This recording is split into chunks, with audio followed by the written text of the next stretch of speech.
ndahen në 3 grupe. Njëri grup është që nuk do të di fare, po themi në rast të konkret, është integruar në vendet ku ka shkuar, nuk intereson as pasaporta shqiptare, kanë marrë pasaportën atij vendet atje dhe nuk duan as të votojmë. Ne po i përgjërohemi madje opozita në rast të konkret, nuk ka problem të regjistrohet edhe me një pasaport i vendit tjetër. Ndoshta edhe anti po themi komplet jashtë realitetit. Ky është grupi i parë. Kemi një grup tjetër. I cili është ai grup i cili ka ngelur absolutisht ora atë ditë që ka ikur me atë trishtimin e vet, me atë problematikën, me ato hallet e gjithë gjërat dhe prandaj ka ikur nga Shqipëria. Ka ikur për një jetë më të mirë. Presupozohet që ky është kontingjent i opozitës, pra që do të votojë opozitën. Kemi edhe një grup tjetër, të cilën Shqipërinë e voton pikërisht për ato një javë apo 10 ditë që vjen në pushime, shkon në Rinasin, shkon në Tërmiun, shkon në Thet, ka ato gjëra, 2 dasma. 2 dasma, 3 grup voton PS-n po thua. 3 dreka me karkaleca ka dhe grup të rinj që janë. Ky është tani se si do jetë, po themi, përqindja e këtyre është shumë.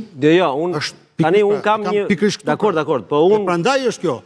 Dhe në rastin konkret që edhe pse është bërë, po themi, për mendimin tim në mënyrë shumë të drejtë, kjo lloj qasje që ka pasur paktën shteti shqiptar, sepse duke qenë se është përgjysmuar popullsia dhe më shumë janë jashtë shtetit se sa këtu, do duhet që domosdoshmërisht ta kishte këtë qasje për emigrantët. Po pikërisht pra, një sekond. Pra ne e bëjmë këtë kosto, po ata minimalisht një kosto nuk do ta bëjnë? Se un kam një pyetje për celibashën e politikës shqiptare. Dua dhe unë të votoj në shtëpi. Të më vide posteri 3 herë në shtëpi. Kemi diskutuar këtë. Kjo është situata qesharake e këtij kodi të shëmtuar. Denis, e di se është faja atyre, kodi i shëmtuar, pra shumë mirë. Kodi i shëmtuar pra. Po pra nëse do ndodhë diskriminimi nuk ka lindur nga Nëse do ndodhë që 60% atyre që janë jashtë shtetit do votojnë prapë për këtë lloj qeverie, ne na bie poshtë gjithë ka. Nuk më intereson si votohet, mënyra se si shkohet, po, eneri dhe pastaj shumë shkurt te kjo pjesë se jemi në fund. Shkurt fare. Unë ajo që kam thënë gjithmonë edhe nga kjo studio dhe nga çdo studio tjetër. Këtu nuk ka pas vullnet. Pra vullneti ku shive, ti votën elektronike nuk e kanë dashur.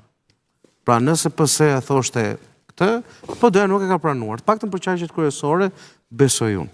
Tani kjo vota elektronike në konceptin që unë e mendoj, të paktën ose shpresoj nëse ndodh ashtu, ka një mundësi më të pakët manipulimin, besoj dhe është një proces që zjat, sepse edhe nëse ka manipulim, pra nëse dikush do fusë duart të ai sistemi, është më kollaj i lokalizueshëm dhe përgjegjësia është kryesisht e atyre që mund ta bënin.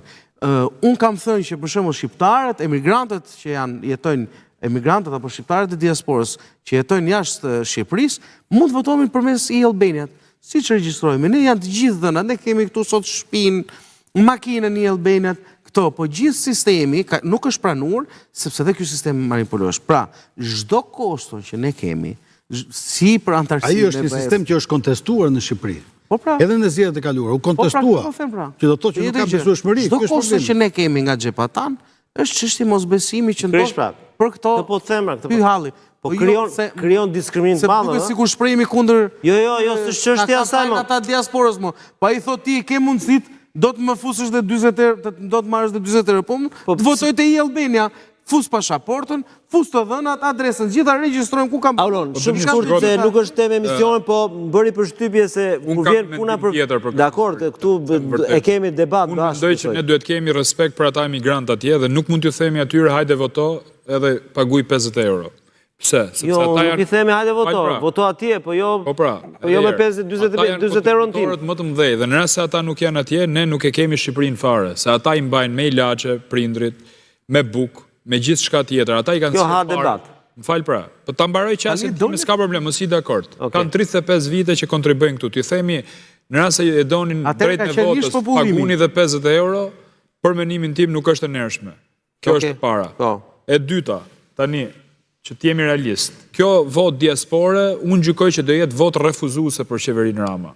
Sepse ai është arsyeja kryesore që këta kanë ikë nga Shqipëria. Dhe unë pres që të reagojnë njerëzit. Pra, duke pas parasysh që atje nuk kemi presion. Po nëse vota do jetë për Ramën, do bie teza shpopullimi?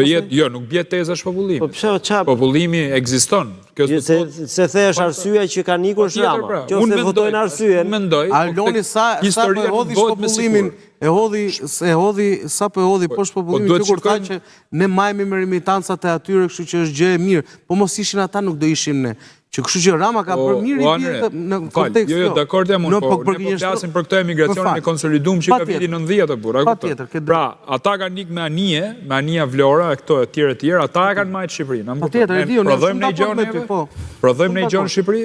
Jo. Që t'jemi realist. Pra, ata janë njerëz që kontribojnë, majnë me ilaçe prindrit, i sjellin dhe ilaçe. Vit ka qenë kontributi më i madh, në fakt, 1 miliard euro. Po pra, tani ti thu, argumenti dytë i joti është që na kushton 10 milion euro dhe u bën nami. Tani, 1 kilometër rrugë në Shqipëri kushton 20 deri 24 milion euro. Është tjetër llogari, është i pandershëm. Jo, kjo është llogari. Se ai do votoj. Ti shqetësohesh për 10 milion euro. Këtu ti e di çfarë ndodh nëse vi dhe 24 milion euro është rrugë Florint. Shtrohet me Flori rrugë.